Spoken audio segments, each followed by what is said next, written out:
Let's write cinema story.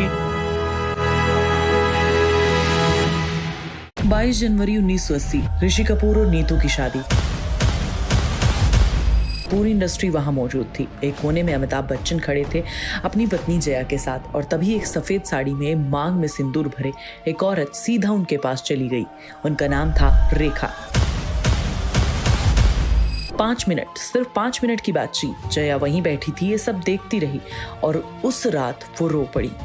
यार, अगर तुम सोच रहे हो कि ये कहानी जलन की है, दो औरतों के बीच एक मर्द को लेकर के लड़ाई है, तो रुको, क्योंकि आज जो कहानी मैं तुम्हें बताने वाली हूँ वो इससे भी ज्यादा दुखद है। ये कहानी दो सबसे टैलेंटेड औरतों की है जिन्होंने अपने अपने तरीके से पूरी इंडस्ट्री को हिला दिया, और फिर भी आज तक दोनों की पहचान एक मर्द के नाम से होती है। चलो पहले चलते हैं वहां जहां से रेखा की कहानी की शुरुआत हुई। 10 अक्टूबर 1954 चेन्नई में एक बच्ची पैदा होती है। रेखा के पापा उस टाइम पर तमिल के एक बड़े एक्टर्स में से एक थे, और उन्होंने उस बच्ची की माँ को कभी ऑफिशियली अपनी पत्नी नहीं माना, ना ही कभी उस बच्ची को अपना नाम दिया। यानी रेखा एक ऐसी दुनिया में पैदा हुई जहां उन्हें अपने बाप का नाम तक नहीं मिला, और 13 साल की उम्र में घर चलाने के लिए उन्हें काम पर उतरना पड़ा। 1970 में सावन भादो में से उन्होंने डेब्यू किया, लेकिन शुरुआत आसान नहीं थी। लोग कहते बहुत साउथ इंडियन दिखती है, हिंदी ठीक नहीं है, बॉलीवुड के उस दौर के टेम्पलेट में वो फिट नहीं बैठती थी।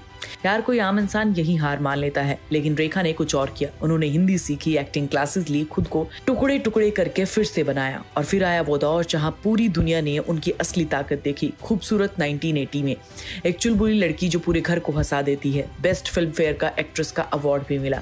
फिर उमराव जान 1981 में मुजफ्फर अली की मास्टरपीस, उसमें उन्होंने 19वीं सदी की एक पोएट का कैरेक्टर निभाया, इतनी गहराई से, ग्रेस से कि उन्हें नेशनल अवार्ड मिला। एक बच्ची जिसे अपने बाप का नाम तक नहीं मिला, वो आज देश के सबसे बड़े अवार्ड की हकदार थी।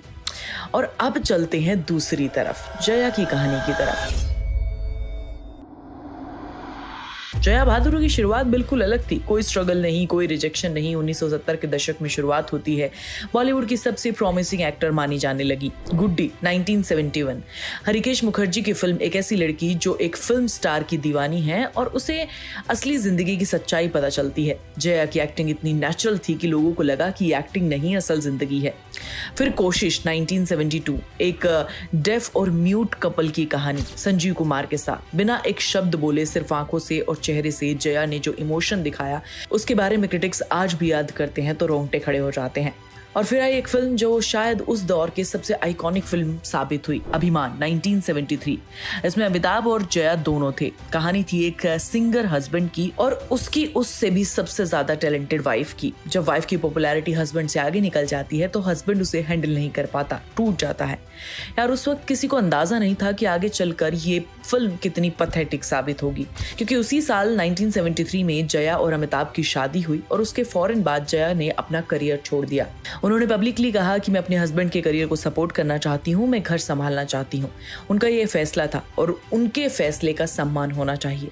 लेकिन यार, एक सवाल हमेशा उठता रहा है, क्या सच में सिर्फ उनका अपना चुनाव था, या फिर एक अनकहा नियम जो कहता था कि एक बड़े स्टार की पत्नी करियर नहीं बना सकती? अभिमान में जिस पति के अहंकार की कहानी दिखाई गई थी, असल जिंदगी में वो ठीक उल्टा हुआ। यहाँ पत्नी ने खुद अपनी पहचान छोटी कर ली ताकि पति आसमान छू सके। वापस चलते हैं उस शादी वाली रात पर।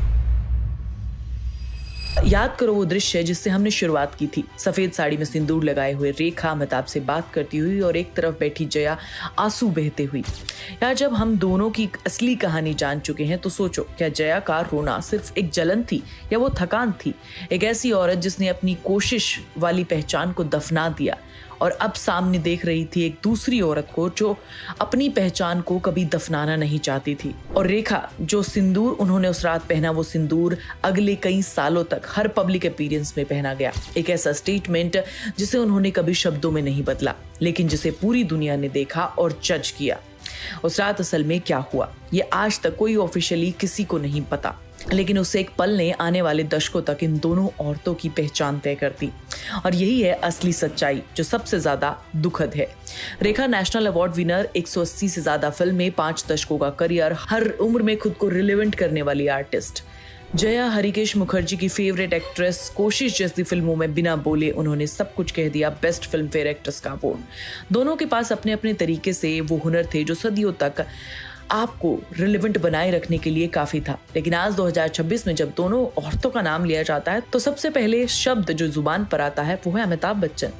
रेखा के लिए अमिताभ बच्चन की सीक्रेट लवर और जया के लिए अमिताभ की पत्नी। एक औरत जिसने अपना करियर कभी छोड़ा नहीं, फिर भी उसकी पहचान एक मर्द के नाम से बांध दी गई। दूसरी औरत जिसने अपना पूरा करियर पूरी तरीके से छोड़ दिया अपने पति के लिए, उसकी पहचान भी आखिरकार उसी मर्द के नाम पर टिक गई। यानी तुम चाहो अपना करियर बचाओ या छोड़ दो, नतीजा एक ही निकलता है। और यार ये सिर्फ 1970 और 80 के दशक की बात नहीं है, आज भी यही चलन है। दीपिका पादुकोण की बात होती है तो रणवीर सिंह का नाम याद आ जाता है, अनुष्का शर्मा की बात होती है तो विराट कोहली का जिक्र आ जाता है। औरतों के काम से पहले उनके रिश्तों की बात होती है। तो अब सवाल आपके लिए, क्या रेखा और जया की ये कहानी सिर्फ एक दौर की बात है या बॉलीवुड के सिस्टम की सच्चाई है जो टैलेंटेड औरतों को उनके काम से नहीं बल्कि उनकी पर्सनल लाइफ से पहचानता है? और अगर आज भी यही चलन है तो आने वाले सालों में कितनी और रेखा और कितनी और जया होंगी जिनका काम भुला दिया जाएगा और सिर्फ रिश्ता याद रखा जाएगा? यार मैं कोई फैसला नहीं सुना रही, ये सवाल आपके लिए छोड़ रही हूँ। कमेंट में मुझे बताओ, क्या तुमने उमराव जान देखी है? क्या तुमने कोशिश देखी है? और अगली बार जब रेखा और जया का नाम आए तो पहले उनका काम याद करना। मैं तुम्हें नेक्स्ट वीडियो में मिलूंगी। आप सुन रहे थे let's smile more than radio. Follow कीजिए हमें हमारे सोशल मीडिया प्लेटफॉर्म्स पर।